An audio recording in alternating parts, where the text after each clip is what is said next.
Delta மாவட்டங்களின் மையப்பகுதியாக விளங்கும் திருவாரூர் நகர்ப்பகுதி வழியாக ஓடம்போக்கி ஆறு செல்கிறது. திருவாரூரின் உயிர்நாடியாக விளங்கும் ஓடம்போக்கி ஆறு காவிரி ஆற்றின் கிளை நதியான வெட்டாற்றிலிருந்து பிரிந்து சுமார் 20 கிலோமீட்டர் தூரம் திருவாரூர் நகர் வழியாக செல்கிறது. இந்த ஆற்று நீரானது திருவாரூர் மற்றும் அதை சுற்றியுள்ள பல்லாயிரக்கணக்கான ஏக்கர் விவசாய நிலங்களுக்கு பாசன நீர் வழங்குவதோடு சம்பா மற்றும் தாளடி பருவ நெல் சாகுபடிகளின் நிலைத்தன்மைக்கு அடிப்படையாக உள்ளன. இது மட்டுமல்லாமல் நகரில் உள்ள குளங்கள் மற்றும் ஏரிகள் நிரப்புவதிலும் நிலத்தடி நீர்மட்டத்தை உயர்த்துவதிலும் பெரும் பங்கு வகிக்கிறது. மழைக்காலங்களில் அதிகமான நீரை வெளியேற்றும் இயற்கை வடிகால்களாக செயல்படுவதில் இவை மிக முக்கிய பங்கு வகிக்கின்றன. இவ்வாறு திருவாரூர் மக்களுடன் நெருங்கி உறவாடும் ஆறுகளை ஒட்டி செல்லும் நெடுஞ்சாலையில் திருவாரூர் புதிய பேருந்து நிலையத்திலிருந்து திருவாரூர் ரயில்வே மேம்பாலம் வரை உள்ள 1 கிலோமீட்டர் தூர பகுதியினை 4 வழிச்சாலையாக மாற்றும் பணி ரூபாய் 16 கோடி மதிப்பீட்டில் மேற்கொள்ளப்பட்டு வருகிறது. இந்த சாலை விரிவாக்க பணியை மேற்கொள்வதற்காக ஓடம்போக்கி ஆற்றின் பெரும்பாலான பகுதிகள் மணல் கொண்டு மூடப்பட்டு ஆற்றின் அளவு குறுக்கப்படுகிறது. ஓடம்போக்கி ஆற்றின் கரைகள் மற்றும் தொடர்புள்ள வடிகால் வாய்க்கால்களின் கரைகள் அகற்றப்பட்டு சாலை அமைக்கும் நடவடிக்கைகள் மேற்கொள்ளப்படுவது இப்பகுதியில் மிகுந்த பாதிப்பை ஏற்படுத்தும் என்று தெரிந்திருந்தும் அரசும் அரசு அதிகாரிகளும் மக்கள் நலனை புறந்தள்ளிவிட்டு இந்த திட்டத்தை செயல்படுத்தி வருகின்றனர் என திருவாரூர் மக்கள் குற்றம் சாட்டுகின்றனர். இயற்கையாக உருவான ஆற்றங்கரைகள் வெள்ள நீரை கட்டுப்படுத்தும் பாதுகாப்பு அமைப்புகளாக செயல்படுகின்றன. நீரின் ஓட்டத்தை சமநிலைப்படுத்தும் இயற்கை தடுப்புகளாகவும் ஆற்றுக்கரைகள் செயல்படுகின்றன.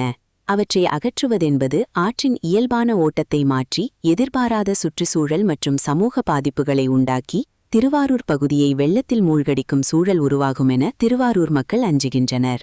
உடம்போக்கி ஆற்றங்கரைகளில் இயற்கை அமைப்பு அகற்றப்பட்டால் மண்ணரிப்பு அதிகரித்து வெள்ளக்காலங்களில் கரைகள் இடிந்து நிலப்பரப்பு சேதமடையும். ஆற்றின் அகலம் குறையவோ அல்லது அதன் ஓட்டம் தடைப்படவோ செய்தால் வடிகால் திறன் கடுமையாக பாதிக்கப்படும். இதன் விளைவாக சிறிய மழைக்கு கூட நீர் வெளியேற முடியாமல் நகர்ப்புற பகுதிகளில் தேங்கி வெள்ளப்பெருக்கு ஏற்படும் அபாயம் அதிகரிக்கும். குறிப்பாக கான்கிரீட் மற்றும் தார் சாலைகள் நீர் ஊடுருவாத மேற்பரப்பு செயல்படுவதால் மழைநீர் நிலத்தடியில் செல்லாமல் தேங்கி அர்பன் ஃப்ளட்டிங் எனப்படும் திடீர் வெள்ள நிலையை உருவாக்கும். மேலும் நீரோட்டத்தின் திசை மாற்றப்பட்டு எதிர்பாராத பகுதிகளில் மணலரிப்பு மற்றும் கட்டிட சேதங்களை ஏற்படக்கூடும். எனவே ஓடம்போக்கி ஆற்றின் கரைகளை அகற்றி சாலையை அமைக்கும் பணிகளை உடனடியாக நிறுத்த வேண்டும்.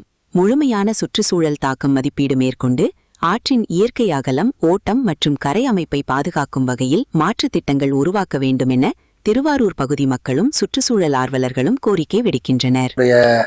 அரசாங்கத்தால் இப்போ சாலை விரிவாக்க பணிகள் திருவாரூரில் நல்ல விதமாக நடந்துகிட்டு இருக்கு.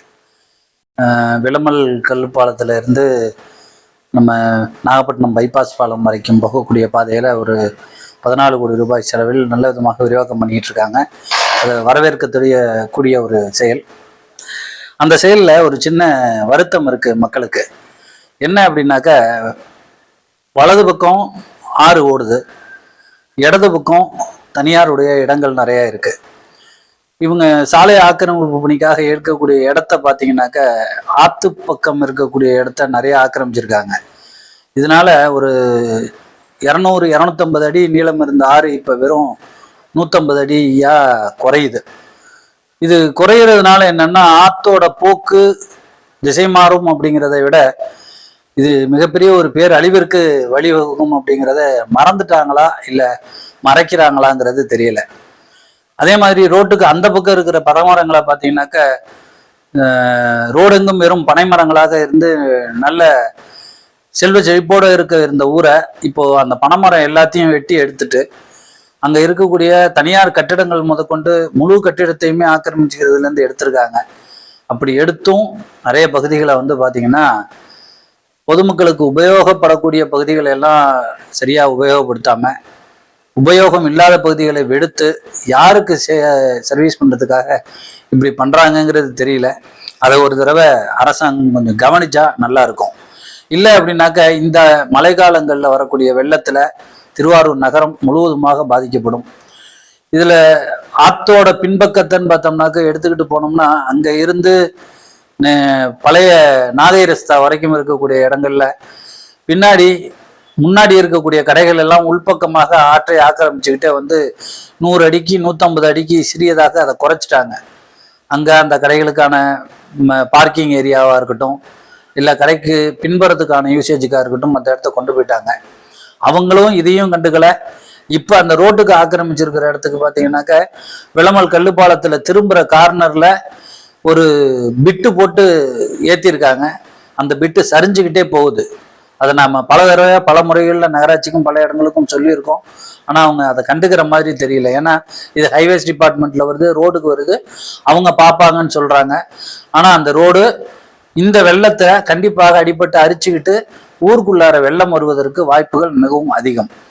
அதே மாதிரி இந்த சைடில் இருக்கக்கூடிய வாய்க்கால் எடுக்கிறது எல்லாமே கலெக்டர் ஆஃபீஸுக்கு ஆப்போசிட்ல இருந்து பார்த்தீங்கன்னா ஆற்று பக்கமாகவே தான் எல்லா இடத்தையுமே எடுத்துட்டு வராங்க. அந்த மாதிரி இடத்துல உங்களுக்கு ஒரு டேமேஜ் வருது அப்படின்னா ரோடு அதிகமாக பாதிக்கப்படும். தஞ்சை மன்னார்குடி போகக்கூடிய பாதைகள் எல்லாமே பார்த்தீங்கன்னாக்க தடைபடுவதற்கான காலமுமே வெகு நெருக்கத்தில் இருக்குது இந்த மழை காலத்தில். இதையெல்லாம் கொஞ்சம் அனுசரித்து அந்த ஆற்று பகுதியை ஆக்கிரமிப்பதை அரசாங்கம் கொஞ்சம் நிறுத்திக்கிச்சு அப்படின்னாக்க பொதுமக்களுக்கு நல்லா இருக்கும்னு கேட்டுக்கிறோம். நன்றி.